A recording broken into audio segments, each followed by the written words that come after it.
Welcome to Pujara telecom. નમસ્તે ગ્રાહક મિત્રો. પૂજારા ટેલિકોમમાં 1/1/2025 એટલે કે નવા વર્ષથી અમે ધમાકેદાર ઓફર લાવીએ છીએ.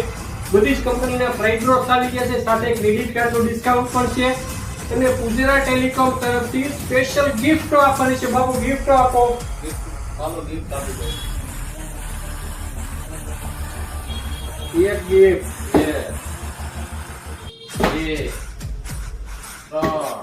કેટલી આપી બાપુ? આપવાની છે, રાજી કરી દેવાના છે ગ્રાહક મિત્રોને. આ ઉત્તરાયણમાં સ્પેશિયલ ઉત્તરાયણમાં ગિફ્ટ નહીં, 10 ગિફ્ટ આપવાની છે. હા ભાઈ, 10 ગિફ્ટો બાપુ તરફથી છે, એટલે કે પૂજારા ટેલિકોમ તરફથી તમને 10 ગિફ્ટો, ક્રેડિટ કાર્ડમાં 10% સુધીનું ડિસ્કાઉન્ટ, 1000 સુધીનું કંપનીનું ડિસ્કાઉન્ટ, એટલે કે ડિસ્કાઉન્ટ ક્રેડિટ કાર્ડ. હા, અને ભાઈ તમારે બજારમાં અથવા તો IDFC માં તમારે 0 ડાઉન પેમેન્ટ કરવું છે.